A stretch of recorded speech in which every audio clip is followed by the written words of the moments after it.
नमस्कार, एक बार फिर से आप सभी का स्वागत है। इस वीडियो में मैं बताऊंगी मैनेजर से ऊपर रैंक के भी मैनेजर सुपरवाइज़र पोस्ट के लोगों को भी लेबर कोर्ट से न्याय मिलता है। क्या वो भी एलिजिबल हैं? क्या सभी कर्मचारी लेबर कोर्ट में केस कर सकते हैं, या इसका कोई क्राइटेरिया है कि इतनी सैलरी होनी चाहिए या इस पोस्ट पर पर्सन होना चाहिए, वही लेबर कोर्ट में या लेबर ऑफिस में अपनी शिकायत कर सकता है। कुछ लोगों का मुझे मैसेज आया था जिन्होंने इस टॉपिक पर बार बार जानकारी मांगी थी, तो मैंने सोचा एक वीडियो बनाकर जानकारी शेयर कर देती हूँ, ताकि और लोगों के मन में भी अगर इस तरह के सवाल हों तो वो भी इसका लाभ ले सकें।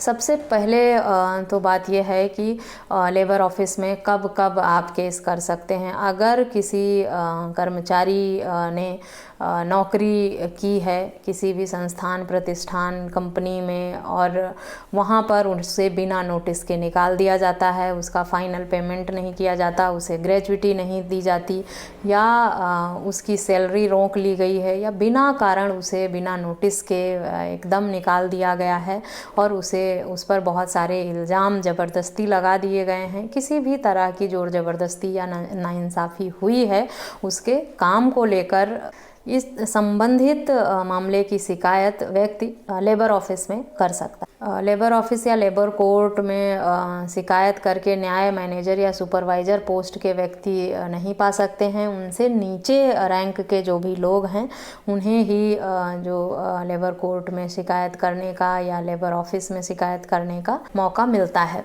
अगर आप मैनेजर या सुपरवाइज़र पोस्ट के हैं तो आपको सिविल प्रोसीजर से ही न्याय मिल सकता है। उसके लिए आपको न्यायालय की शरण में जाना होगा।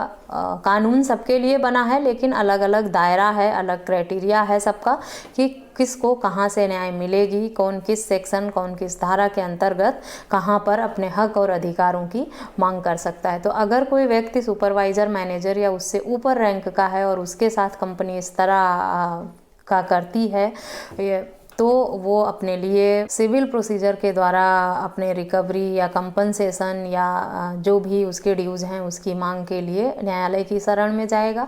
सुपरवाइज़र, मैनेजर पद से नीचे के जो भी व्यक्ति हैं उन्हें लेबर ऑफिस में शिकायत करनी होती है। लेबर ऑफिस से अगर मामला नहीं सुलझता है, समझा बुझाकर सेटलमेंट नहीं हो पाता है, तब एक इंक्वायरी रिपोर्ट बनवा के फाइल किया जा सकता है। लेबर कोर्ट में व्यक्ति खुद से भी अपना मुकदमा लड़ सकता है या किसी वकील की मदद ले सकता है।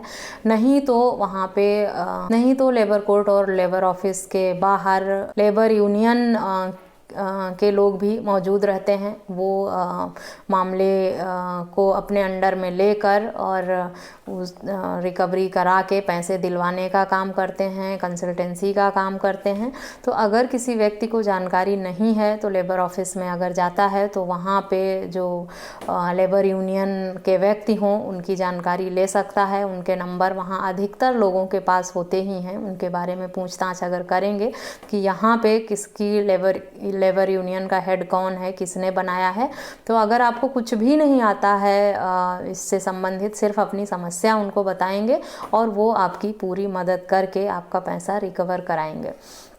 कि अधिकतर मामलों में होता है कि जो कर्मचारी है, प्यून है या स्वीपर है, इस पद के लोग जो होते हैं वो बहुत कम पढ़े लिखे होते हैं। उन्हें इतनी समझ नहीं होती, उन्हें नॉलेज नहीं होती, वो अपना एक एप्लीकेशन भी लिख नहीं सकते, तो वो न्याय कैसे पाएंगे। तो उसके लिए लीगल एडवाइज़र भी होते हैं वहाँ, आप उनसे भी बातचीत कर सकते हैं, या जो आपके लेबर यूनियन के लोग हैं आप उनसे मिलकर, उनके संगठन से मिलकर मदद मांग सकते हैं। कुछ लोगों का ये मुझे मैसेज आया था कि कुछ लोगों का कहना था कि वो सुपरवाइज़र रैंक पे थे या मैनेजर रैंक पे थे, तो उन्हें कहाँ जाना होगा, वो भी क्या लेबर कोर्ट में केस कर सकते हैं।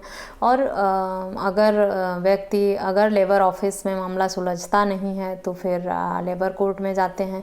लेबर कोर्ट में पहले क्या हम डायरेक्ट केस कर सकते हैं? बिल्कुल, लेबर ऑफिस में ही एक कंप्लेन करनी होती है। लेबर ऑफिस में जब कंप्लेन का प्रोसीडिंग जो है वो कंप्लीट हो जाता है, जब लेबर इंस्पेक्टर आपका मामला सुलझाने में सक्षम नहीं रहता, वो अपने पूरे प्रयास कर लेता है, कोशिश करता है और वो फेल हो जाता है, तब वो रिपोर्ट बनाकर आपको सब देता है संबंधित मामले की। अगर आप उससे मांगते हैं कि अगर मेरा पैसा यहाँ से नहीं मिल पाया तो अब मुझे आगे क्या करना है, मुझे लेबर कोर्ट जाना होगा, तो आप उनसे जो भी इंस्पेक्टर है उनसे इंक्वायरी रिपोर्ट बनवा लें। उसमें इंक्वायरी रिपोर्ट में जो भी इंस्पेक्टर होंगे वो संबंधित मामले में जो भी जांच पड़ताल किए हैं और जो भी तथ्य निकल कर सामने आया है उन सब को साफ साफ लिख कर उस रिपोर्ट में आपको देंगे, ताकि और फिर उसी आधार पर आप लेबर कोर्ट में केस कर सकते हैं। डायरेक्ट लेबर कोर्ट में